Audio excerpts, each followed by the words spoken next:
Hi, this is Rebecca Coleman for The Art of the Business, and today I'm here with Caroline Freed, who is a keynote speaker, a trainer, and a coach. And today we're going to talk about how to make decisions. And specifically, we're going to talk about sometimes in life you're confronted with a decision and you don't know what to do because maybe there's a couple of things that are conflicting for you. So say, for example, as an actor, you get a gig and your gig is a touring show and it takes you out of town, which is great for your artistic career, but then it also takes you away from your family, and that's not good. So when you're overwhelmed by all the different factors, when you're trying to make a decision, how do you do that? How do you make that decision? And Caroline's going to walk us through a couple of tools today that are going to help us to go through that in a way that really helps us to make decisions based on our values. So, thanks. You're welcome. So can you talk about, first of all, about the prioritizing grid and what that is and what that's for and how that works? So one of the things that happens when we try to make decisions is there are many different factors competing. Yeah. And when we try to think about them all at once, it's really hard to discriminate among which one matters the most, which one matters the least, how much more does this matter than this, and not only that, sometimes it's even hard to put them all in order. How do you, how do you put 10 different kinds of things in order? So the prioritizing grid is just a little simple tool that allows you to list all of the things that matter in any order at all, and then you get to compare each one with each other one. 2 things at a time. So you choose item 1 over item 2, or you choose item 1 over item 3, or you choose item 4 over item 1, and so on. And so, but these are all done separately in pairs, and then you count them and add them up, and then you will get a list of priorities.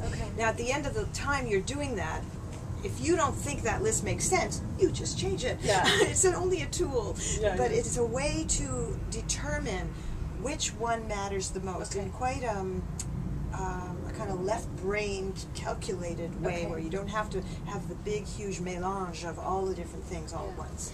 And I think that's one of the things that's really powerful about using a tool like this, because I know often when I'm trying to make these kinds of decisions, I'm often making those kinds of decisions with my gut or with my heart, you know, and it's emotionally, you're trying to decide, and it's very difficult. So I think what's really powerful about using these tools is that they allow you to do it in a way that's kind of very like business-like, and that's very, like you say, that's very left-brained and very like sort of it gives you kind of a it's like a managerial approach to like making these kinds of decisions. And ultimately, you do add in the piece at the end with your heart and your gut. Right? But you do it at the end, not at the beginning, not in the middle. You just kind of see it all, and then you ask yourself, does this make sense to me? Does this feel right for me?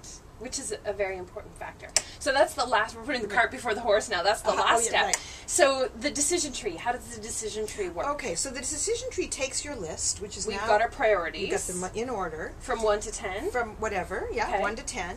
And then you want to place a value on each one. So if your list is from 1 to 10, then obviously the value would be descending. You want to have the most points for the item that's at the top of your list. Now, you can use a variety of different point systems. You could just go 10, 9, 8, 7, 6, 5, 4, 3, 2, 1.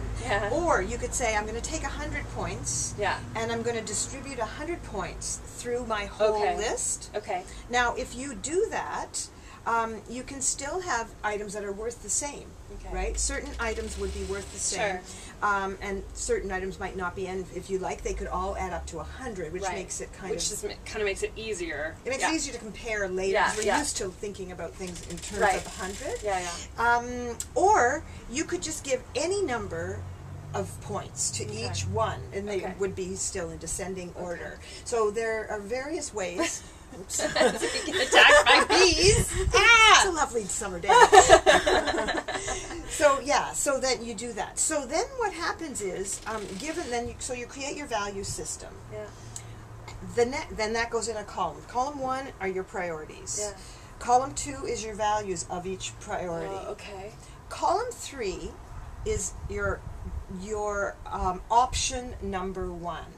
In other words, let's say, for example, if you're deciding between, let's say you're deciding between 3 different job opportunities that are all at the same time, and you want to take one, but you're not sure, and they all have different pluses and minuses. Okay, so option one is the first choice, and the second choice, and the third choice. So you're 3 more columns, and then you take just option one, and you take your top priority. So let's say, what, for example, I don't know, let's just say money. Priority. Let's say it's money. Okay, so money is a top priority. So then you ask yourself the question: to what degree? Let's say you give 30 points to making money out of 100. Okay. So to what degree would you would those 30 points all be satisfied? Satisfied, thank you. By that job. By that job, yeah. Okay. So, maybe, and of course you don't know, some of these items you won't know. Yeah. So you have to guess. But like, say, for example, one job is $500 a week, one job is $700 a week, and one job is $300 a week. Then it's very obvious. Then it's clear. You can be like, okay, well, so, that one, obviously, the $700 a week one is the one that's going to get the highest score. It's going to get the highest score, and is it going to be 30 out of 30, or is it enough to make, you're going to be 25 out of 30? You decide. That's all you decide. And then because maybe $700 a week is not enough for you. That's right. Maybe that's not enough money for you to live on. Yeah. So I mean, it satisfies it to some degree, right? But what I would recommend is you go down the list. You go down the list of option one with each of the priorities.